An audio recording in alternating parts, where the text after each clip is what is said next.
From streets to Bathurst, Australia's muscle car history is filled with legendary models that shaped an entire generation of performance machines. Aussie muscle cars are something special, with their unique design approach and statement of identity. Back in the day, Holden, Ford, and Chrysler battled for supremacy, and that battle gave us some of the most iconic Australian cars of all time. Cars that defined Australian muscle. Cars that still capture the imagination of pretty much every car lover. Let's check the top 10 Aussie muscle legends that were so good that they even challenged American muscle. The Holden Monaro was developed during a time when Australia car manufacturers were beginning to emphasize performance more heavily.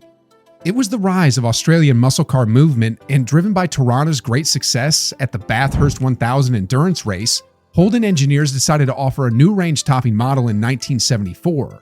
The SLR 5000.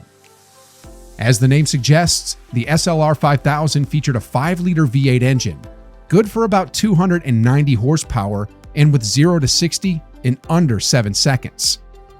That was a pretty fast time for its era, but the SLR 5000 was much more than its engine and acceleration. Its styling was bold and unmistakable, with a muscle stance, wide, aggressive front grille, fat fender flares, and that iconic rear spoiler. On the inside, with sporty bucket seats, a rally-style dash, and a gear shifter designed for precise control, the SLR 5000 became an instant classic. Actually, it wasn't a typical muscle car. It was much more than a straight-line performer, thanks to its stiffened suspension, 4-wheel disc brakes, and reinforced chassis, which are some of the key reasons for its success on the racetrack, which only solidified its status even more. The Falcon is easily one of the most iconic nameplates in Australian automotive history, with so many amazing iterations. Still, the GTHO Phase 3 from 1971 stands out as one of the biggest legends, as the most prominent model in Falcon's line during the 1970s.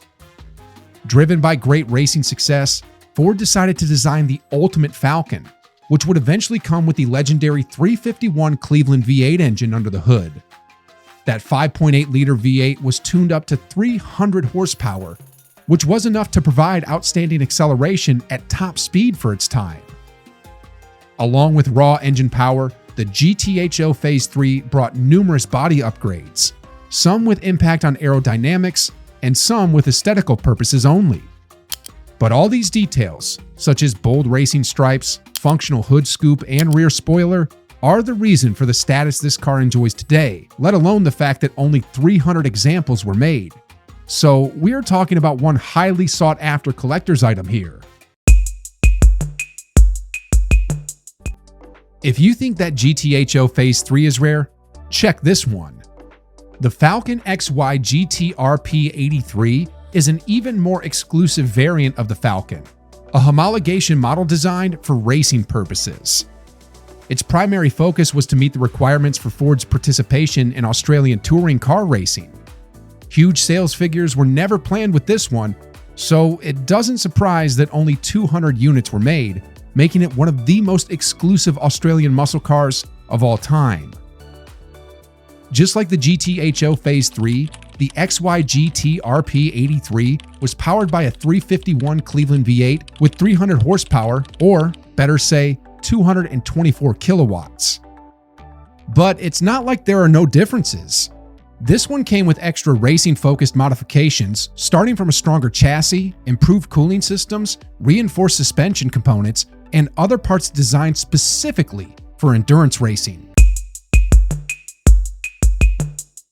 The Chrysler Valiant Charger is one of Australia's most iconic muscle cars, famous for its success in motorsport racing, but also very popular on the streets, where it was praised by the crowd for its exceptional performance. And when we talk about performance, the famous E38 version is one of the variants that comes to mind first. Introduced in 1971, it gained a reputation as one of the most powerful cars of its time. And what's particularly interesting about it is that, if we are about to be purists, it wasn't even a genuine muscle car, considering that it didn't have 8 cylinders under the hood, No, it featured a 265 six-cylinder Hemi engine, but with the max output of 183 kilowatts, or 245 horsepower, it's really hard to argue considering that it's as fast as any V8-powered rival. 4-barrel carburetor and upgraded suspension were some of its mechanical upgrades, but this particular version was also characterized by a nice portion of unique styling designs, such as wide fender flares, bolder grille, and unique rear spoiler, details that set it apart from most other muscle cars of the era. 2 years after the E38's launch, the Charger got a new, even more impressive version called E49. Once again, it featured no more than 6 cylinders, but still, it's widely considered one of the finest muscle cars ever produced in Australia, because that 4.3-liter 6-cylinder Hemi engine was upgraded with a triple Weber carburetor setup, which increased the max output all the way up to 224 kilowatts, or 300 horsepower if you please.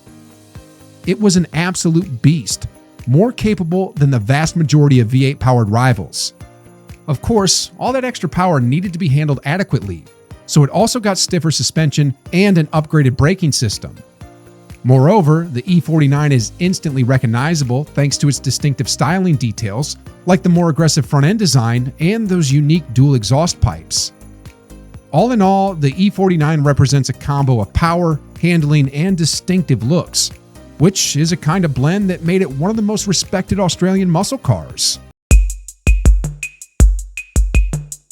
In 1974, we saw the introduction of another iconic Australian muscle car, famous for its distinctive style.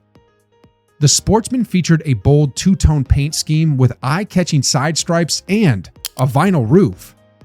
And unlike other Chargers, it was focused on style and exclusivity rather than pure performance.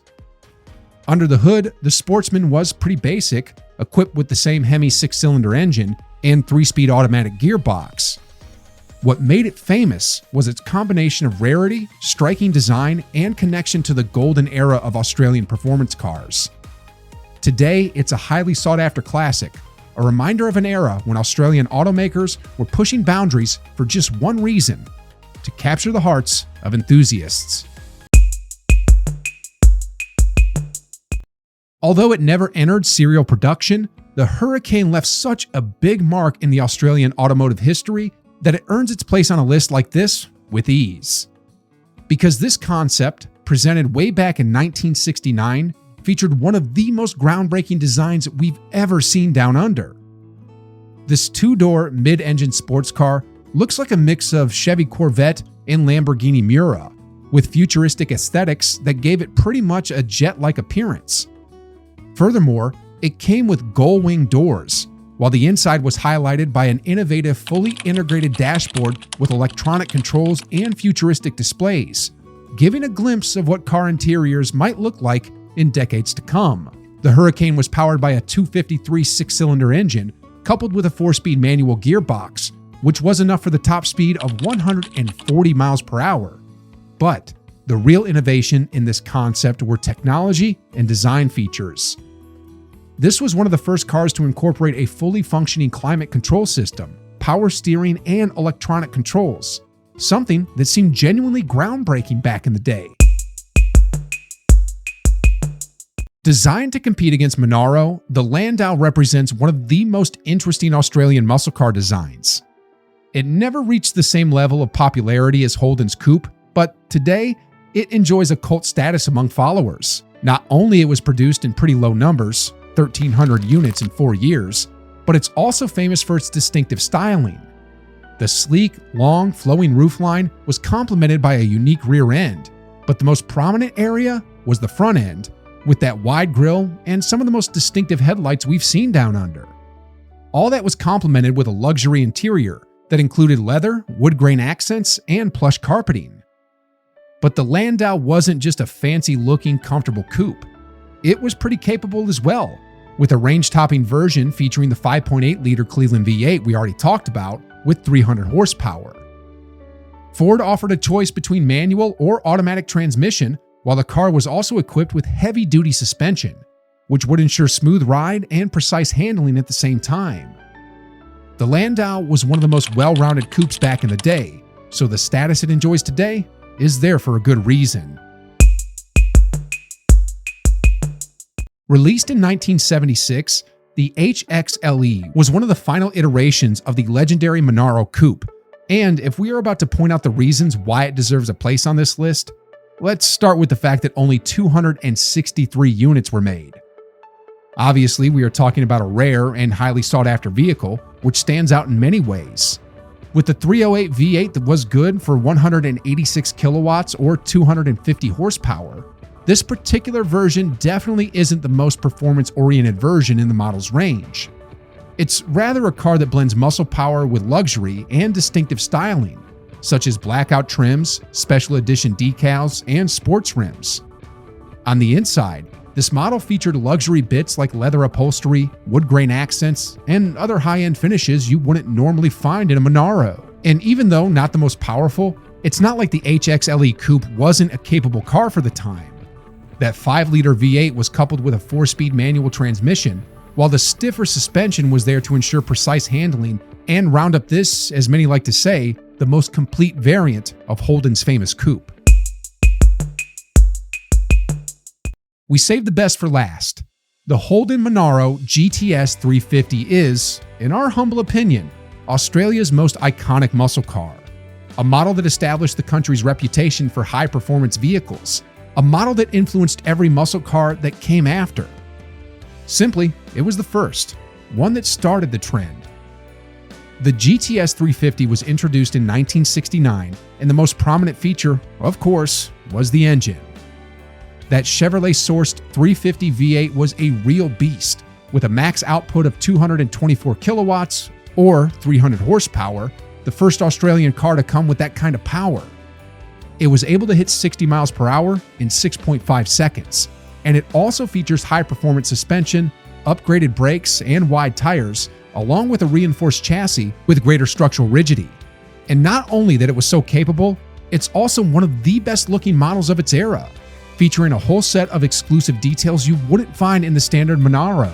Distinctive racing stripes, bolder grille, fender flares, rear spoiler, every single part signaled high-performance capabilities.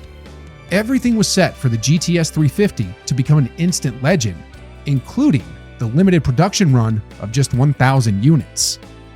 Which of these Aussie icons is your favorite? Or do you think we missed a hidden gem? Let us know in the comments. And if you enjoyed this deep dive into Australia's greatest muscle car machines, don't forget to like, subscribe, and hit that notification bell so you never miss another ride through automotive history. Thanks for watching. See you next time.